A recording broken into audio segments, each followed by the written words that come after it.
Hello, friends. As you can see, your boy is all decked out in green, which can mean only one thing. It's time to talk about the most glorious golf event on the calendar. The 87th installment of the Masters from Augusta National Golf Club in Augusta, Georgia is upon us. Welcome to the show. My name is Joe Fortenbaugh. We begin with rule number one, which if you're adding, that makes two, so we'll go like this.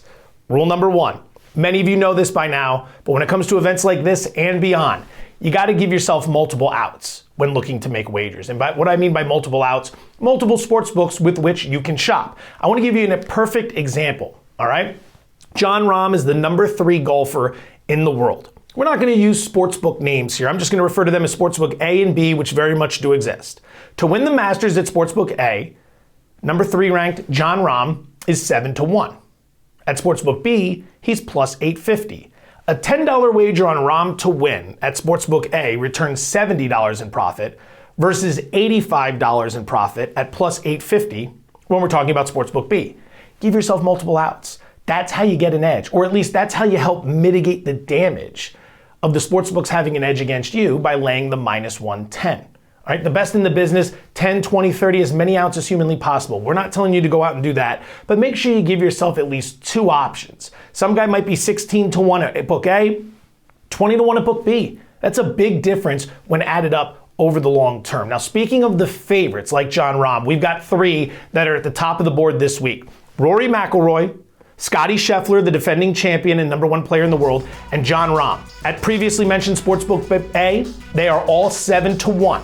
All 7-1. The next closest is Jordan Spieth, sitting around 18-1. Now at Sportsbook B, there's a little bit of variety. McIlroy's your favorite at 7-1, Scottie Scheffler at plus 750, Jon Rahm at plus 850. If I was going to bet on any of the 3 favorites, I'd be going with Jon Rahm. Few key reasons. Number 1, best return on investment at plus 850. Let's start with Rory McIlroy at 7-1.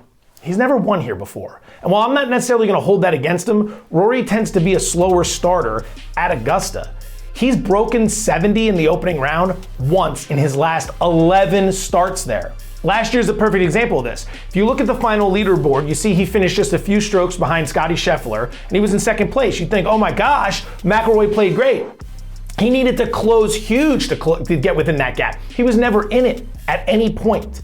So while he is a phenomenal golfer at 7-1, that's a pass. Scheffler at plus 750, I get it if you want to back him. He's red hot and he won here last year. We've got 3 guys in Masters history who have won back-to-back. Jack Nicklaus, Sir Nick Faldo, and Tiger Woods. But when it comes to Rahm, again, it's the best return on investment. And at the same time, he's finished in the top 10 here in 4 of his last 5 starts. And he already has 3 wins on tour this season. So if I'm playing any of the favorites, I'm looking at Rahm at plus 850.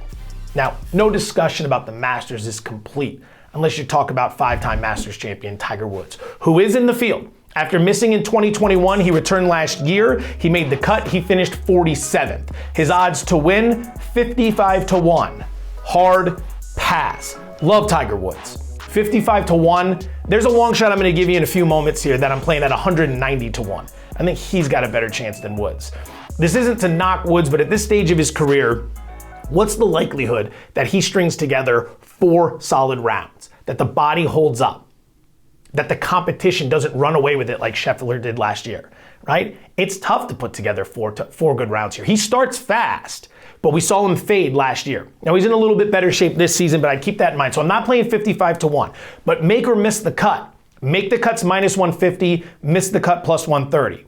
I look at sprinkling a little bit on Tiger to make the cut. I want to root for him, so some of this becomes personal, which, if you want to bring that into play, you have to look at this as entertainment more than a business because you can't let your emotions get involved. But the way it works at Augusta National with the cut is different than at other events. Top 50 plus ties. Now that might not seem like a lot, but as of right now, there's only 89 players in the field. 89. And when you're talking about getting in the top 50 plus ties, meaning if you're tied for 50th, you advance.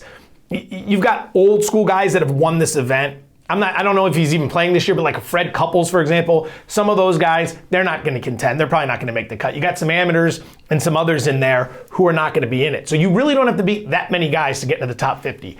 I would play that for Tiger Woods to make the cut. Now, if you're looking for an opportunity to play some futures bets, I got 3 guys that I've got my eye on. Number 1, Jason Day at 25-1. Day is having a remarkable renaissance for this second phase of his career. Top 20 in 7 straight stroke play events. 7 straight, he's been in the top 20. He's been remarkably consistent. He finished 5th here back in 2019, and since 2011, he's finished in the top 10 4 times.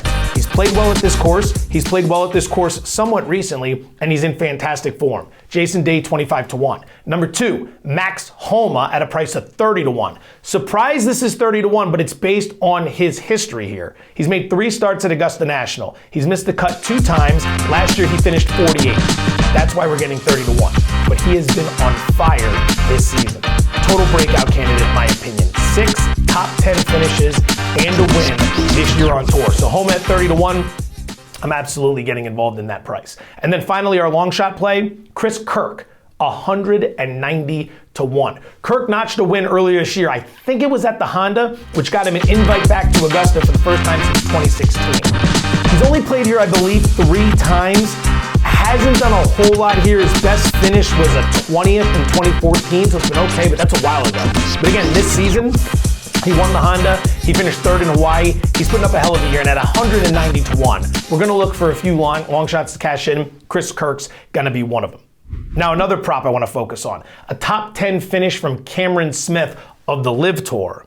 More on them in a minute.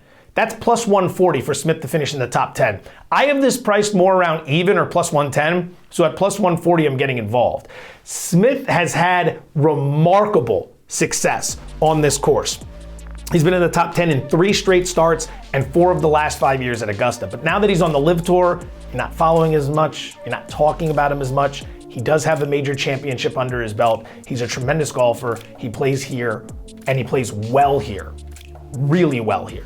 All right, so the fact that he's been in the top 10 3 straight years, sprinkle a little bit on him to win if you want to get involved there as well. I know with the LIV results, they haven't been overwhelmingly fantastic, but I think he's going to gear up here, plus 140 to finish in the top 10 for Cameron Smith.